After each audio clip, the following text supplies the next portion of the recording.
Yung ano pa lang yung Eve Matilda Harry trade pa lang, talo na kagad yung Onyx Esports. Now when they picked up the CC in the Martis, parang ang idea dito is para magsiset ka ng tempo na counterin nyo to. Kasi parang kukulangin na sa goal kasi isa lang din naman yung pick ng Onyx Philippines. Ang problema yung lumabas sa side ng Onyx Philippines, medyo broken. Alpha tsaka Matilda combo. Nagka-Varia. Oh! Para sa slows. Okay. So, andun pa rin. Baka ano naman to, harapang Star Shatter na rin Bagay. gagawin niya. Hindi mas masakit yun. Oh, pero wala eh. Tinatapakan na eh. And magkakaalaman na tayo, is this gonna be match point na for Onyx Philippines? Natalab na nga ba ang ganitong jawhead? Ingan Midnight, kayo na to. Ito talaga Midnight. Kailangan na talaga mag-step up nila kay Boy tsaka nila Sans. Oo. Kasi yung iba, pagka barrel, tapos di naman first killan, may namimiss na minion wave. Shout out sa Burrito. Kulang ito, hindi sila makakaway. Shoutout sa yung Burrito na naglalaro dyan sa labas. Pero Onyx Esports, Onyx Indonesia, makakaskir. First turtle. Halos lahat sila ay malakas din sa late game. Pero yung mid-game spike ng Onyx Philippines patindi. Ayun. Okay, unang ba to? Dito na nga dito skirt. Ginamit na yung Unleash the Beast. Binibigyan pa nga niya si Lutfi dito. Pero sabi ni Lutfi, teka lang. Ako naman ang una makaka-first blood. On to Kirk. Yep, maganda to for Onyx ID kasi again, kailangan nila yung tempo. Let's see kasi maganda din naman yung posisyon ni Kirk. Nilapag na nga yung kumot doon. B-Boy napapalayo ngayon. May flicker pa naman para ilabas din ang ejector. Onyx Philippines, makuha nga ba nila ang turtle? Mapupunta pa rin kay Kai! Remove manipulation, nilapag na nga din dito. And Onyx Philippines has to retreat. Guiding wind, nandun na nga din para makalayo. Pero sabi ni Kirk, teka lang, Lutfi, masyado ka nang matapang ha. Umalis ka muna dyan. Yep, ang flicker, red ring ginamit dito. Mukhang babalikan sila ni King Kong. Unstoppable force doon sa Matilda. May liligtas niya sarili niyang buhay. Pero nandun ang Iron Beast na si Kirk. Nandun din yung Vengeance ginamit niya. Tinatake niya yung apat na members dito ng Onyx ID. Pero tinapos siya pabalik. Mukhang napasama dito yung pwesto ni Kirk. Reload manipulation na nanggaling dito mula kay Sans. And hindi na nakahabol dito yung Onyx Philippines na dissuade sila. Nandoon yung kanyang aggression pero nandoon din yung display. Nakitang-kita natin yung micro and macro balance ang laruan dito for Onyx ID sa may bandang likuran. Naitapon pabalik dito! Oh! Naitapon pabalik si Kirk pero it's a roam for XP. Lamang ata pa rin dito ang Onyx ID. Makukuha ba ni King Kong yung retry na hinaharap niya? Zaman first ginamit na dito ni Kyrie. Pero hindi, ni Kelra. Pero makukuha pa rin ni Kyrie yung pagong.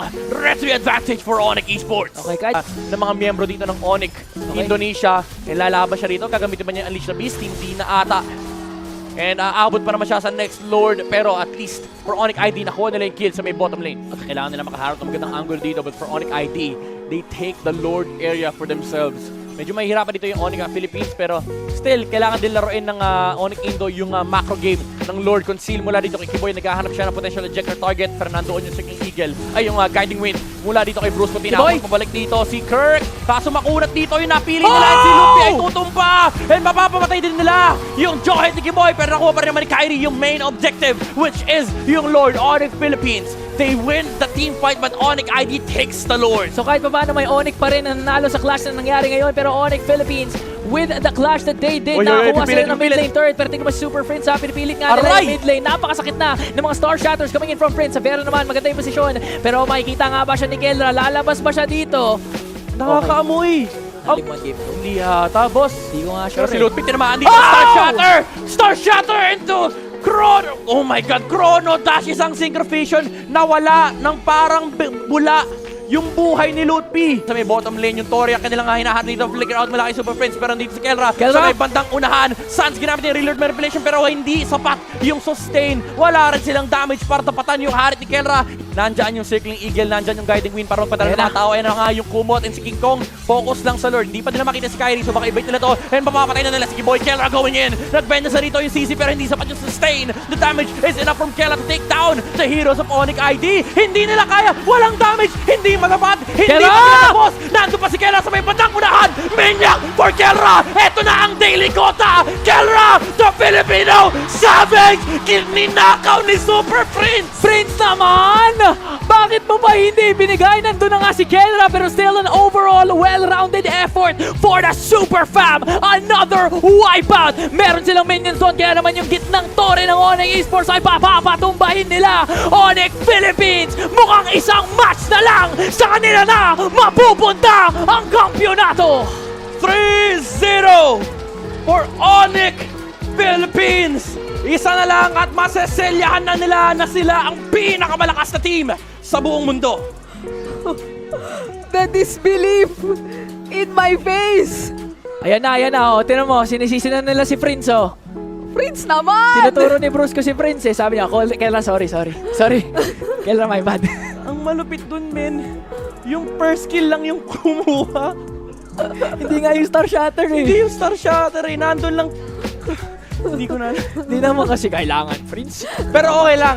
Kelra, sa puso namin at sa isipan, tanggap namin ang daily quota mo ng Savage. Dumagdag. Technically speaking, pangatlo mo na. Officially, dalawa. Pero alam ng buong Pilipinas na sa buwan ng February, nakatatlong Savage ka na. Grabe. Kung nakikita nyo lang yung post namin ngayon, no, talagang saludo na hindi mo maintindihan kasi acknowledge na namin na kumbaga Savage mo na rin yun. Pero ako, bukod pa doon laking gulat ko talaga na binaligtad na naman ito ng Onyx Philippines kasi kahit dito sa post-game stats natin, no, nakakalamang pa nga ng orange buff paminsan si Kyrie eh. Di ba, ano siya eh, bumubunot siya minsan sa farm ni King Kong eh. Parang rare sight na makita yung ganun eh. Kumbaga na-install din yung part ng laro ng Onyx Philippines dito sa Onyx ID. Oo. Kaso, nagwala si Kelre. Look at that 62,000 damage dealt mula kay Kelra dito, no? Parang walang makatapat doon sa binato niyang damage. Kung sinabi mo siguro or kung naiisip natin in a way, the Martis, parang nakikisabay siya sa Alpha nung mga simula. Respeto rin from Onyx Philippines itong paghintay nila kay Kelra na siya na rin ang magdadala at tatrabaho doon sa huling moments. Alam mo saan ako natutuwa? Saan ka natutuwa? Para kay Kelra mismo. Yung, Ano? di ba ang dami nating monigers na tinatawag sa Oo. kanya? Tapos pag sinasabi natin, dami tatawag, ba't gold standard? Ba't gold standard? O, nag-world champion. Oo. Naging world standard. Ba't Filipino Savage? Ba't Filipino Savage? Oh, Nakailang Savage niya sa isang linggo pa lang. Oh, sabi sa inyo, ano lang eh, stop, look, and listen.